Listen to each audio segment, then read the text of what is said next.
ತಾವು GST ಕೌನ್ಸಿಲ್ನಲ್ಲೂ ಇದ್ದವರು. ಈಗ ಲೇಟೆಸ್ಟ್ ಸುದ್ದಿ ಅಂತಂದ್ರೆ ಇನ್ಫೋಸಿಸ್ 33,500 ಕೋಟಿ ರೂಪಾಯಿಯನ್ನ IGST ಕಟ್ಟಿಲ್ಲ, ಅದಕ್ಕೆ ನೋಟಿಸ್ ಹೋಗಿತ್ತು. ಈಗ ಬರ್ತಿರೋ ಮಾಹಿತಿ ಪ್ರಕಾರ ಕೇಂದ್ರ ಸ್ವಲ್ಪ ಅವರಿಗೆ ರಿಯಾಯಿತಿಯನ್ನ ಕೊಡ್ಬೋದು ಅಂತ ಒಂದು ಮಾಹಿತಿ ಇದೆ. ಮೊಸರು ಮೇಲೆ ಟ್ಯಾಕ್ಸ್ ಕಟ್ಟಬೇಕು, ಪ್ರತ್ಯಕ್ಷ ಪರೋಕ್ಷ ತೆರಿಗೆ ಅಂತ ಈ ದೇಶದ ಜನ 70% ಟ್ಯಾಕ್ಸನ್ನೇ ಕಟ್ಟಬೇಕು.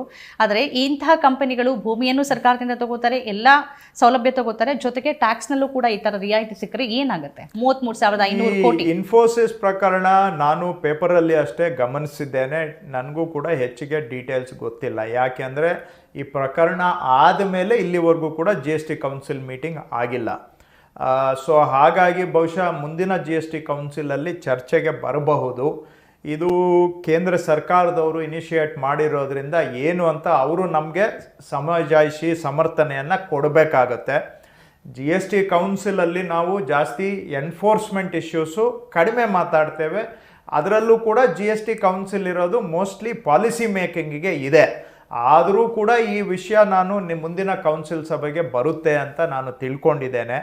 ಸೊ ಆವಾಗ ಏನು ಅಂತ ಡೀಟೇಲ್ಸು ನನಗೂ ಗೊತ್ತಾಗುತ್ತೆ. ಬರೀ ಮಾಧ್ಯಮದಲ್ಲಿ ಓದಿರೋ ಅರ್ಧಂಬರ್ಧ ವಿಷಯ ತಿಳ್ಕೊಂಡು ರಿಯಾಕ್ಟ್ ಮಾಡೋದು, ವಿಷಯ ಗೊತ್ತಿಲ್ಲದೆ, ಪೂರ್ತಿ ವಿಷಯ ಗೊತ್ತಿಲ್ಲದೆ ರಿಯಾಕ್ಟ್ ಮಾಡೋದು ನನಗೂ ಕೂಡ ಸಮಾಧಾನಕರ. ಒಂದು ವೇಳೆ ಏನಾದರೂ ಈ ಥರ ತೆರಿಗೆ ಕಟ್ಟದೆ ಅದಕ್ಕೇನಾದರೂ ಕೇಂದ್ರ ಸರ್ಕಾರ, ಈಗ ಚುನಾವಣೆ ಸಂದರ್ಭದಲ್ಲಿ ನೀವೇ ತೆರಿಗೆ ಕಟ್ಟಿಲ್ಲ ಅಂತ ನಿಮ್ಮ ಬ್ಯಾಂಕ್ ಅಕೌಂಟನ್ನೇ ಸೀಸ್ ಮಾಡಲಾಗಿತ್ತು. ಇಲ್ಲಿ 33,500 ಕೋಟಿ ನಿಜವಾಗಿ ಅವರು ತೆರಿಗೆ ಕಟ್ಟದೆ ಅದನ್ನು ಮನ್ನಾ ಮಾಡೋದಕ್ಕೂ ಅಥವಾ ರಿಯಾಯಿತಿ ಕೊಡೋದಕ್ಕೆ ಹೊರಟ್ರೆ ಆಗ ನಿಮ್ಮ ನಿಲುವು ಏನಾಗಿರುತ್ತೆ?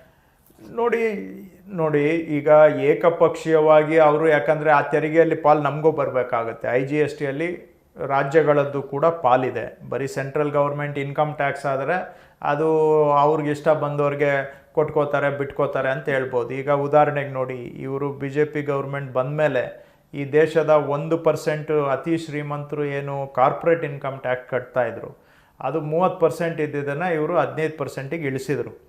ಅದರಿಂದ ಒಂದು ವರ್ಷಕ್ಕೆ 2 ಲಕ್ಷ ಕೋಟಿ ಒಂದು ವರ್ಷಕ್ಕೆ ದೇಶದ ಅತಿ ಶ್ರೀಮಂತರಿಗೆ ಲಾಭ ಆಗ್ತಾ ಇದೆ. ಅದರಲ್ಲಿ ನಮಗೆ ರಾಜ್ಯಕ್ಕೆ 40% ಅದರಲ್ಲಿ ಬರಬೇಕಾಗಿತ್ತು, ಅದು ನಮಗೇನು ಕೂಡ ನಷ್ಟ ಆಗ್ತಾ ಇದೆ. ನಮ್ಮನ್ನು ಕೇಳದೆ ಇವರ ಕುಬೇರರು ಸ್ನೇಹಿತರಿಗೆ ಸಹಾಯ ಮಾಡೋದಕ್ಕೋಸ್ಕರ ಕಾರ್ಪೊರೇಟ್ ಇನ್ಕಮ್ ಟ್ಯಾಕ್ಸ್ ಕಮ್ಮಿ ಮಾಡಿದರು. ಆದರೆ ಇಲ್ಲಿ ಕೌನ್ಸಿಲ್ನಲ್ಲಿ ಬಹುಶಃ ಅಲ್ಲಿಗಾದರೂ ಈ ವಿಷಯ ತಗೊಂಡು ಬಂದು ಇದನ್ನು ಅಂತಿಮ ತೀರ್ಮಾನ ಮಾಡ್ತಾರೆ ಅಂತ ನಾನು ನಿರೀಕ್ಷೆ ಇಟ್ಕೊಂಡಿದ್ದೇನೆ. ಇವರು ಇವರಿಗೆ ಸ್ವಾಯತ್ತ ಅಧಿಕಾರ ಇದ್ದು ಅವರು ತೀರ್ಮಾನ ಮಾಡಿದರೆ ನಾವು ಅದನ್ನು ರಾಜಕೀಯವಾಗಿ ಪ್ರಶ್ನೆ ಮಾಡ್ಬೋದು, ಆದರೆ ಕಾನೂನಾತ್ಮಕವಾಗಿ ಪ್ರಶ್ನೆ ಮಾಡ್ಲಿಕ್ಕೆ ಆಗೋದಿಲ್ಲ. ಯಾಕಂದ್ರೆ ಅವ್ರಿಗೆ ಕೆಲವು ಸ್ವಾಯತ್ತತೆ ಇರ್ತದೆ. ಈಗ ಕಾರ್ಪೊರೇಟ್ ಇನ್ಕಮ್ ಟ್ಯಾಕ್ಸ್ ಉದಾಹರಣೆಗೆ ಇಟ್ ಇಸ್ ಅವರ ವ್ಯಾಪ್ತಿಗೆ ನಷ್ಟ ನಮಗೂ ಆಗುತ್ತೆ, ಇಲ್ಲ ಅಂತಲ್ಲ.